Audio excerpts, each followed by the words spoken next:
మార్కెట్‌లో ఫ్రైడే ఏదైతే మొమెంటమ్ వచ్చిందో, డెఫినిట్‌గా మండేకి అయితే మాత్రం ఒక ఎక్సైట్‌మెంట్‌ని క్రియేట్ చేసింది కదా! ఈవెన్ సాటర్‌డే, సండే ఏ న్యూస్ అప్డేట్స్ వస్తాయని చెప్పి ఒక క్యూరియాసిటీ కూడా మనకు జనరేట్ అయ్యే ఉంటది.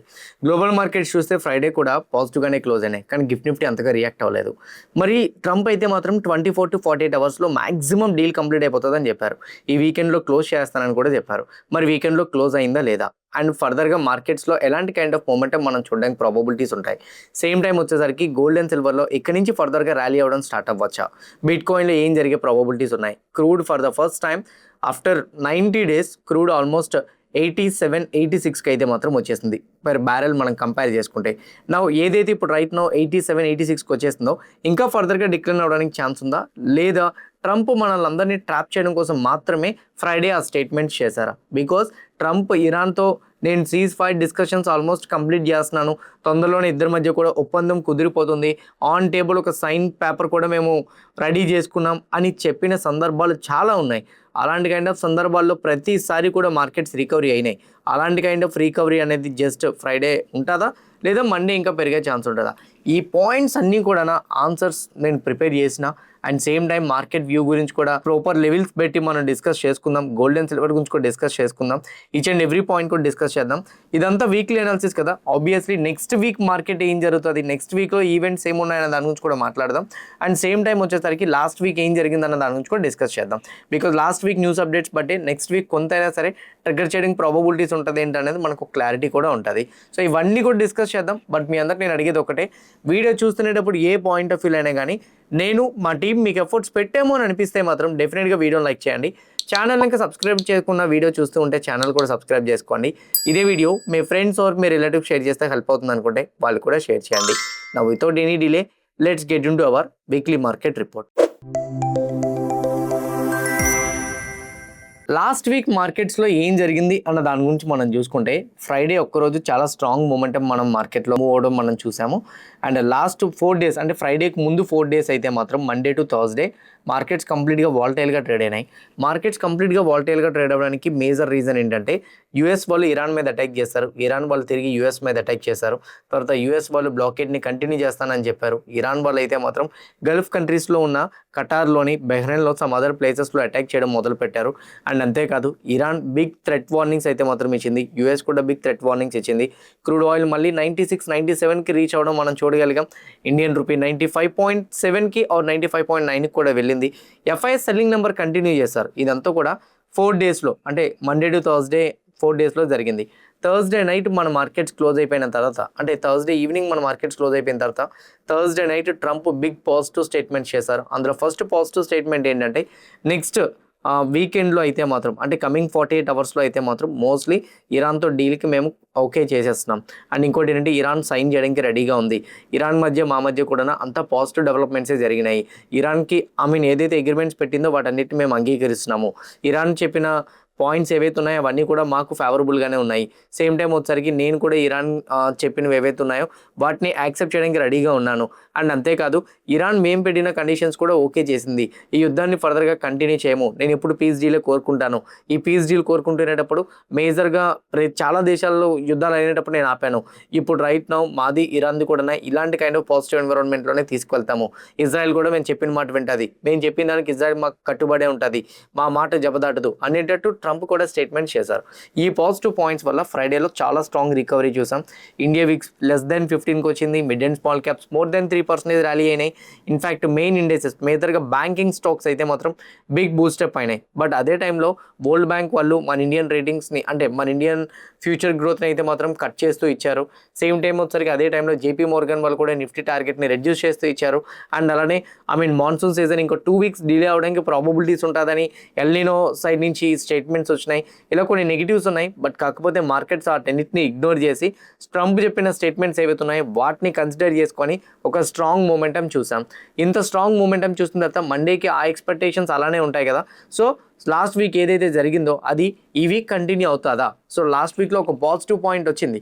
ఆ పాజిటివ్ పాయింట్కి వీకెండ్లో ఎండ్ కార్డ్ వచ్చేస్తుంది అనుకున్నారు. అంటే ఇంకా ఈ వారికి ఒక ఎండ్ కార్డ్ వచ్చేస్తుందో ఫుల్ స్టాప్ వచ్చేస్తుంది అని అనుకున్నారు. కానీ అలాంటి కైండ్ ఆఫ్ పాయింట్ జరిగిందా లేదా అది మనం ఫస్ట్ డిస్కస్ చేసుకోవాలి. అసలు ఫ్రైడే మన మార్కెట్ క్లోజ్ అయిన తర్వాత ఏంటి జరిగింది అవి కూడా మనం మాట్లాడాలి. ఫ్రైడే 3:30కి మన మార్కెట్ క్లోజ్ అయిన తర్వాత 4 o'clockకి ఇండియన్ ఇన్ఫ్లేషన్ డేటా వచ్చింది. Indian inflation data last time numbers అయితే మాత్రం 3.48%. నెంబర్ యొక్క ఎక్స్పెక్టేషన్ అంటే ఈసారి ఇన్ఫ్లేషన్ ఎంత వస్తుందని ఎక్స్పెక్టేషన్ ఉందనంటే 3.9 నుంచి 4%. నెంబర్ ఏమో 3.93% వచ్చింది. ప్రీవియస్ నెంబర్స్తో కంపేర్ చేసుకుంటే కరెంట్లీ వచ్చిన ఇన్ఫ్లేషన్ నెంబర్ అనేది 3.93, అంటే నెగిటివ్గానే వచ్చింది. నార్మల్గా ప్రీవియస్ నెంబర్స్తో కంపేర్ చేస్తే ఈ నెంబర్ నెగిటివ్నే, బట్ స్టిల్ ఎక్స్పెక్ట్ చేసిన నెంబరే వచ్చింది. అయితే ఇన్ఫ్లేషన్ అనేది ఇంకా పెరగడానికి ప్రాబబిలిటీస్ ఉంటుందని ఈరోజు నేను ఐసిఐసిఐ బ్యాంక్ వాళ్ళు ఇచ్చిన స్టేట్మెంట్స్లో చూశాను. ఐసిఐసిఐ బ్యాంక్ వాళ్ళు చెప్తున్న దాని ప్రకారంగా అయితే నెక్స్ట్ కమింగ్ డేస్లోని ఇంకొక 75 basis points ఆర్బీఐ హైక్ చేయడానికి ప్రాబబిలిటీస్ ఉంటుందని చెప్తున్నారు. యాక్చువల్గా అది మాత్రం నెగిటివ్. ఐసిఐసిఐ బ్యాంక్ వాళ్ళు ఇచ్చిన ప్రెడిక్షన్ అనేది ఇండియన్ మార్కెట్స్కి నెగిటివ్, బట్ మండే ఎలా రియాక్ట్ అవుతుంది అనేది చూడాలి. సో మన మార్కెట్ క్లోజ్ అయిన తర్వాత 2 negatives వచ్చినాయి. ఒకటి ఇన్ఫ్లేషన్ పెరిగింది, 2 ఐసిఐసిఐ బ్యాంక్ వాళ్ళు ఇచ్చిన స్టేట్మెంట్. బట్ ఈ రెండింటికి బ్యాంకింగ్ స్టాక్స్ ఎలా రియాక్ట్ అవుతుంది అనేది మనం చూడాలి. This is the first point. అయితే ఐసిఐసిఐ బ్యాంక్ వాళ్ళు కూడా మెన్షన్ చేస్తే ఏం చెప్పారంటే వారి యొక్క అన్సర్టెనిటీస్, గ్లోబల్ యొక్క ఎకనామిక్స్ అన్నీ కూడా కన్సిడర్ చేసుకొని మేము చెప్తున్నామని చెప్పారు. మరి వారి యొక్క అన్సర్టెనిటీస్ అన్నీ కూడా కంట్రోల్ అయినాయా లేదా అన్న దాన్ని బట్టి మండేకి రియాక్ట్ అవుతుంది. అండ్ ఇప్పుడు నేను రికార్డ్ చేసిన time almost Saturday 7 o'clock. Maybe video వచ్చేసరికి 8 or 9కి రిలీజ్ అయిపోతుంది, లేదా రేపు మార్నింగ్ రిలీజ్ అవుతుంది, సండే రిలీజ్ అవుతుంది. సండే అంతా మరి న్యూస్ అప్డేట్స్ నేను కవర్ చేయను కదా, మండే మార్నింగ్ మళ్ళీ ప్రీ మార్కెట్లో కవర్ చేస్తాను. ఆ లోపు ట్రేడ్ డీల్ యొక్క సైన్ అయిపోయింది అనుకోండి ఇద్దరి మధ్య కూడా, మోస్ట్లీ అంటే ఈ వార్ సీజ్ ఫైర్ పరంగా ఇద్దరి మధ్య కూడా ఎంఓయూ అయిపోయింది అనుకోండి, పర్వాలేదు, well and good. Monday market positive side వెళ్తుంది. ఐసిఐసిఐ బ్యాంక్ ఇచ్చే స్టేట్మెంట్ని మార్కెట్ ఇగ్నోర్ చేస్తుంది. ఎందుకు? ఐసిఐసిఐ బ్యాంక్ వాళ్ళు ఏం చెప్పారు, ఇదే వార్ సిచ్యువేషన్స్ కంటిన్యూ అయితే గ్లోబల్ ఎకనామిక్ కంప్లీట్గా ఇలానే డిస్టర్బ్ అవుతూ వెళ్తే అది మార్కెట్స్ పరంగా హెవీ ఇంపాక్ట్ ఉంటుంది, ఇండియన్ ఎకానమీ కూడా ఇంపాక్ట్ పడే ఛాన్స్ ఉంటుంది, జీడిపి తగ్గిపోయే ఛాన్స్ ఉంటుంది, ఇన్ఫ్లేషన్ పెరిగిపోయే ఛాన్సెస్ ఉంటాయి, ఇంట్రెస్ట్ రేట్స్ కూడా 75 basis points వరకు పెరగచ్చు అని చెప్తున్నారు. సో మేబీ ఒకవేళ కానీ అదే కానీ కంటిన్యూ అయితే మాత్రం, అంటే ఈ వీక్ ఏ డీల్ అవ్వకపోతే మాత్రం మార్కెట్స్ మండే పాజిటివ్ సైడ్ వెళ్ళదు కానీ వాలటైల్గా మూవ్ అవడానికి ఛాన్సెస్ ఉన్నాయి. నా యుఎస్ మార్కెట్స్ ఏం జరిగినాయి? యుఎస్ మార్కెట్స్ పరంగా చెక్ చేసుకుంటే 347 points డౌ జోన్స్ పాజిటివ్గా క్లోజ్ అయితే, Nasdaq 210 points, European markets approximately 1.5% పాజిటివ్గా మూవ్మెంటం ఇచ్చింది. ఏషియన్ మార్కెట్స్ అన్నీ కూడా more than 1% higher side move అవడం మనం చూడగలిగాం.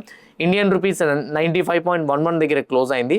కమోడిటీస్లో క్రూడ్ ప్రైస్ $87.33 per barrel అయితే మాత్రం ఉంది. Brent oil, crude oil WTI $84.88 per barrel అయితే మాత్రం ఉంది. క్రూడ్ ఆయిల్, బ్రెంట్ ఆయిల్ రెండు కూడా కొంచెం పాజిటివ్గానే ఉన్నాయి. బ్రెంట్ ఆయిల్, క్రూడ్ ఆయిల్ పాజిటివ్గా ఉండడం, సేమ్ టైం గ్లోబల్ మార్కెట్స్ పాజిటివ్గా ఉండడం గిఫ్ట్ నిఫ్టీని కొంత ఇంపాక్ట్ చేయొచ్చు.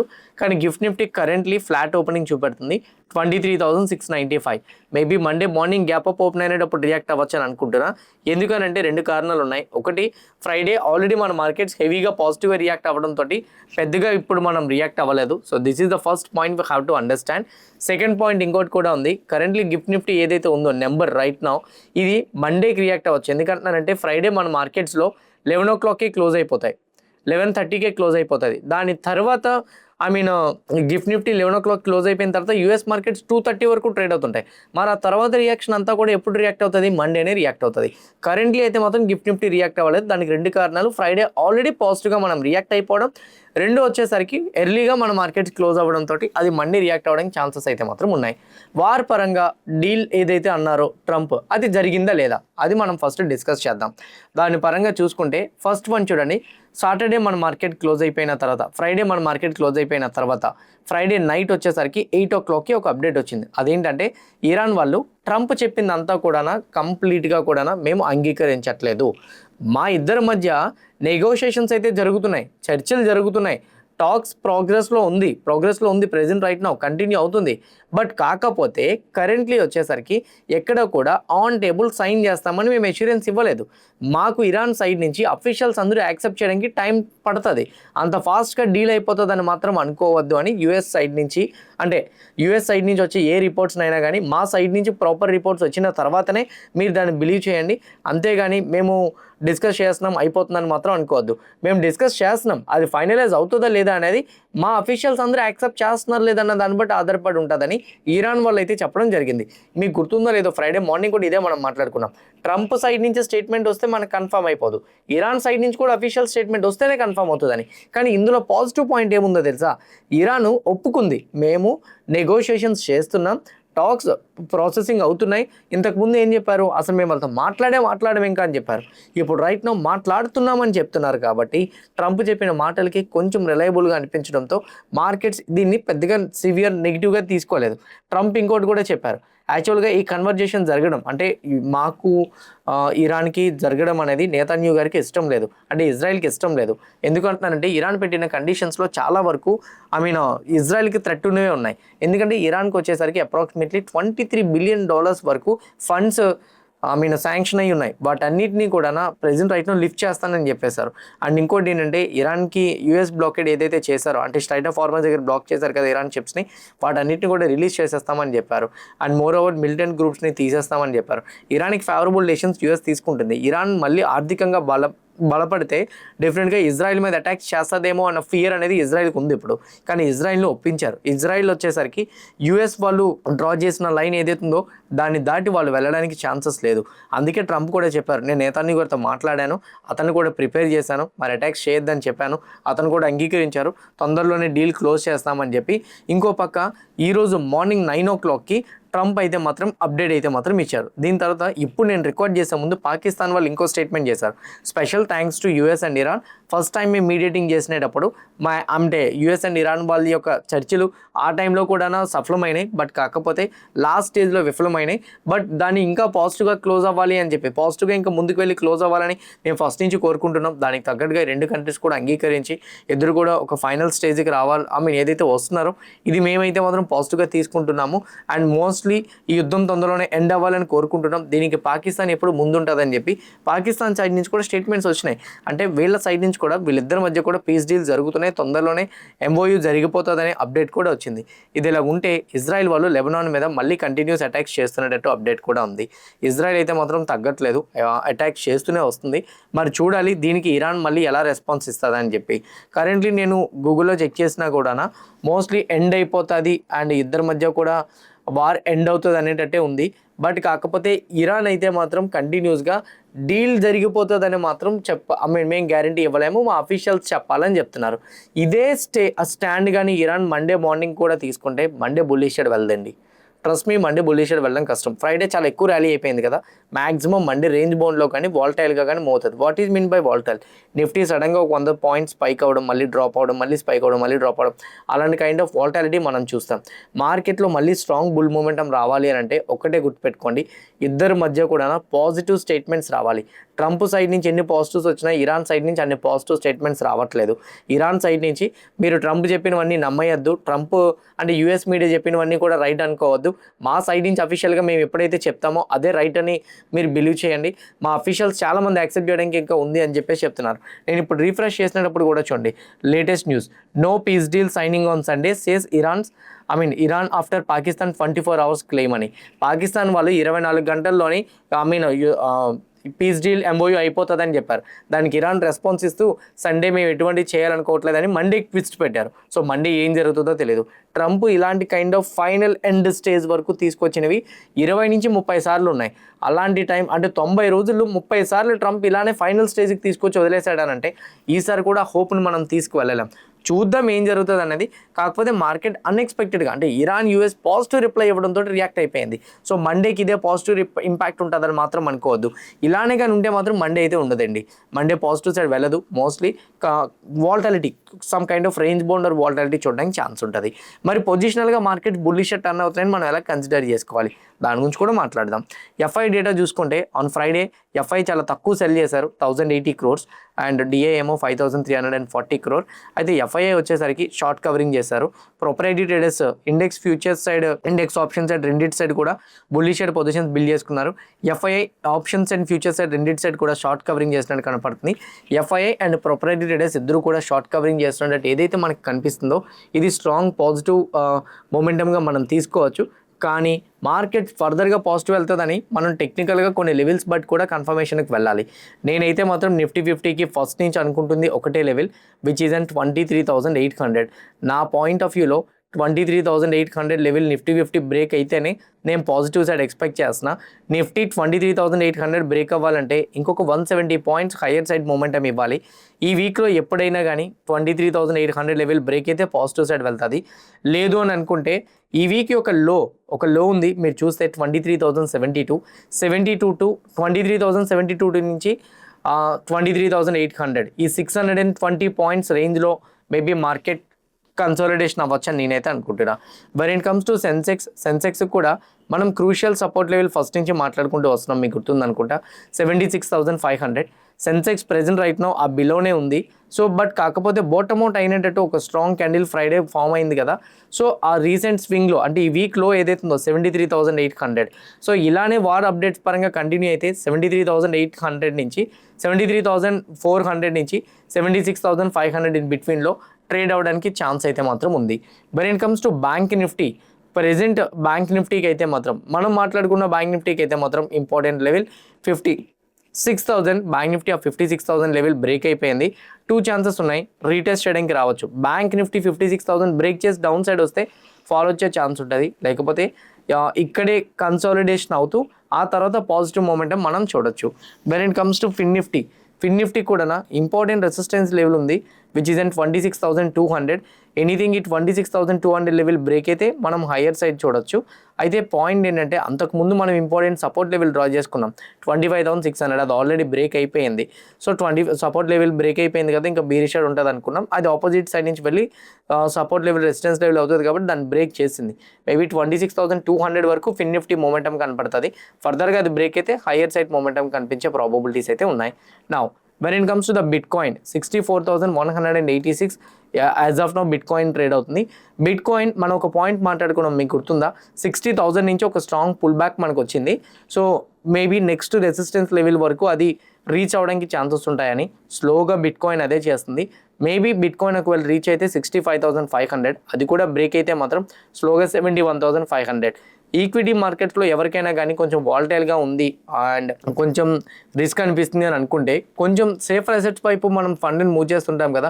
ఆ సేఫ్ అసెట్స్లో గోల్డ్ అండ్ సిల్వర్తో పాటు బిట్కాయిన్ కూడా ఒకటి, కానీ ఎక్కువ ఇవ్వద్దు, వాలటాలిటీ ఎక్కువ ఉంటుంది. రేంజ్ ఆఫ్ వాలటాలిటీ అనేది ఎనీథింగ్ 65,500 లెవెల్ కానీ బ్రేక్ అయితే మాత్రం ఫర్దర్గా పాజిటివ్ లేదా 65,500 టచ్ చేసి ఇక్కడ కన్సల్టేషన్ అయితే మాత్రం చూడొచ్చు. When it comes to the gold, ఇప్పుడు రైట్ నో ఉన్న వార్ సిచ్యువేషన్స్ ప్రకారంగా అయితే మాత్రం గోల్డ్ పరంగా అయితే మాత్రం డ్రాస్టిక్గా డ్రాప్ అయిపోయినట్టు అయితే మాత్రం లేదు. సో కరెంట్లీ గోల్డ్ పరంగా అయితే మాత్రం నేను చెక్ చేసుకుంటే మాత్రం డ్రాప్ అయిపోయినట్టు లేదు, అలానే పెరుగుతున్నట్టు లేదు. గోల్డ్ ఇంకా ఫర్దర్గా క్రూడ్ డ్రాప్ అవుతూ ఉంటే గోల్డ్లో పాజిటివ్ మొమెంటం కనపడుతుంది. వార్ సిచ్యువేషన్స్ ఇలానే కంటిన్యూ అవుతున్నాయి అనుకోండి, ఎంఓయూ అవ్వకుండా ఇలా స్టేట్మెంట్స్తోనే అలా నడిచిపోతుందని అనుకోండి, గోల్డ్ మళ్ళీ అండర్ పెర్ఫార్మెన్స్ చేయడానికి ఛాన్స్ ఎక్కువగా ఉంటుంది. When it comes to the silver 66.4 psychological number ఏదైతుందో దాని అబౌవ్ సస్టైన్ అయింది, బట్ కాకపోతే రెసిస్టెన్స్ లెవెల్ కూడా వెళ్ళిపోయింది. కానీ సిల్వర్ పరంగా నాకైతే మాత్రం 66.4 లెవెల్ బిలో వస్తే మళ్ళీ ఫాలో వస్తుంది, లేకపోతే ఇక్కడ కన్సల్టేషన్ అవుతూ స్లోగా హయ్యర్ సైడ్ మూమెంటం ఇవ్వడానికి ఛాన్సెస్ ఉన్నాయి. గోల్డ్ అండ్ సిల్వర్ పరంగా ఒకటే గుర్తుపెట్టుకోండి, గోల్డ్ అండ్ సిల్వర్లోని క్రూడ్ ఆయిల్ డ్రాస్టిక్గా ఫాల్ అయినప్పుడు బిగ్ బౌన్స్ అయితే కనిపించింది. కానీ వార్ సిచ్యువేషన్స్ అనుకునేటట్టు పాజిటివ్గా డిస్కషన్స్ వెళ్తున్నా అవుట్కమ్ అయితే పాజిటివ్గా రావట్లేదు, ఫైనల్ అవుట్కమ్ అనేది. సో మేబీ అది గోల్డ్ అండ్ సిల్వర్ని మళ్ళీ కూడా వీక్నెస్ క్రియేట్ చేసే ఛాన్సెస్ అయితే ఉంటాయి. రెడీగా ఉండండి ఒకవేళ డిప్ అయితే యావరేజ్ చేసుకోవడానికి. గోల్డ్ సిల్వర్ బిట్కాయిన్లో మీరు యాక్టివ్గా ట్రేడ్ చేద్దాం అనుకుంటే కింద కామెంట్ బాక్స్లో డెల్టా ఎక్స్చేంజ్ రిఫరల్ లింక్ ఇస్తున్నాను నేను. ఆ లింక్ క్లిక్ చేసి అకౌంట్ ఓపెన్ చేసుకుంటే మీకు 3 బెనిఫిట్స్ ఉంటాయి. ఒకటి, మీరు 24/7 ట్రేడ్ చేసుకోవచ్చు. ఇప్పుడు కూడా గోల్డ్ అండ్ సిల్వర్లో ట్రేడ్ జరుగుతుంది చూడండి, ప్రైజెస్ చేంజ్ అవుతున్నాయి. సో అది ఫస్ట్ బెనిఫిట్. సెకండ్ వన్, వీటికి మీకు ఎక్స్పైరీ ఉండదు. థర్డ్ వన్ వచ్చేసరికి మీకున్న మేజర్ బెనిఫిట్ వచ్చేసరికి అంటే లెవరేజ్ ఉంటుంది. So gold and silver 50 times leverage, bitcoin 200 times leverage. ఇది లెవరేజ్తో ఎక్స్పైరీ లేకుండా 24/7 ట్రేడ్ చేద్దాం అనుకుంటే మీరు కింద నేను కామెంట్ బాక్స్లో లింక్ పెట్టిన డెల్టా ఎక్స్చేంజ్ ఏదైతే ఉందో ఆ లింక్ క్లిక్ చేసి అకౌంట్ ఓపెన్ చేసుకోండి. అది ఎలా యూజ్ చేయాలని నేను యూట్యూబ్ వీడియోలో కూడా చేసి పెట్టినా, అది కూడా మీరు చూడండి, మీకు హెల్ప్ అవుతుంది. నా ఈ వీక్ ఇంపార్టెంట్ ఈవెంట్స్ ఉన్నాయి, వాటి గురించి మనం మాట్లాడుకుందాం. ఫస్ట్ వన్ వచ్చేసరికి ఈ వీక్ మనం మేజర్గా ఫోకస్ చేయాల్సింది Monday India WPI inflation data అయితే మాత్రం ఉంది. ట్యూస్డే వచ్చేసరికి Bank of Japan interest rate decision అయితే మాత్రం ఉంది. అండ్ సేమ్ టైం వచ్చేసరికి Wednesday Fed interest rate decision ఉంది. After long time Fed interest rate decision కొత్త చైర్మన్ తీసుకోబోతున్నారు. ఎలాంటి కైండ్ ఆఫ్ డెసిషన్ తీసుకుంటారనేది చాలా చాలా ఇంపార్టెంట్. వెన్స్డే మాక్సిమం ఎవరు పొజిషన్స్ క్యారీ ఫార్వర్డ్ చేయొద్దు. థర్స్డేకి ఎక్స్పైరీ ఉందని, సెన్సెక్స్ ఎక్స్పైరీ ఉందని కొంచెం రిస్క్ ఉండే ఛాన్స్ ఉంది. ఎందుకంటే స్టేట్మెంట్స్లో ఎట్లా ఉంటాయి అనేది తెలియదు. అతను చాలా స్ట్రిక్టర్ అని కూడా మనకు తెలుసు. చూద్దాం. ఫ్రైడే వచ్చేసరికి Bank of England interest rate decision అయితే మొత్తం తీసుకోబోతున్నారు. అలానే యూఎస్ జాబ్లెస్ క్లెయిమ్స్ డేటా ఉంది Thursday. When it comes to Friday bank of Japan monetary policy minutes ఉంది. ఫారెన్ ఎక్స్చేంజ్ రిజర్వ్స్ నెంబర్స్ కూడా ఉన్నాయి. వీటన్నిటిలో మెయిన్ ఇంపార్టెంట్ ఈవెంట్ ఏదైనా ఉందంటే వెన్స్డే జరుగుతున్న Fed interest rate decision, Thursday జరుగుతున్న bank of England interest rate decision. వీటి బట్టి ఏం జరుగుతుంది అనేది చాలా చాలా ఇంపార్టెంట్. ఈ వీక్ మీరు ఫోకస్ చేయాల్సిన ఈవెంట్స్ అయితే మాత్రం ఇవే. హోప్ క్లియర్ కట్గా నేను ఎక్స్ప్లెయిన్ చేసిన ఈచ్ అండ్ ఎవ్రీ పాయింట్, ఇచ్చిన అనాలిసిస్, కనెక్ట్ చేసిన డాట్స్ మీకు హెల్ప్ అయినాయి అనుకుంటున్నా. ఎవ్రీథింగ్ హెల్ప్ అయిందని కానీ మీరు ఫీల్ అయితే డెఫినెట్గా వీడియోని లైక్ చేయండి. ఛానల్ ఇంకా సబ్స్క్రైబ్ చేసుకోకుండా వీడియో చూస్తూ ఉంటే ఛానల్ కూడా సబ్స్క్రైబ్ చేసుకోండి. ఇదే వీడియో మీ ఫ్రెండ్స్ ఆర్ మీ రిలేటివ్ షేర్ చేస్తే హెల్ప్ అవుతుంది అనుకుంటే వాళ్ళు కూడా షేర్ చేయండి. See all Monday morning at 8 AM in pre-market analysis. Happy weekend everyone. Bye bye.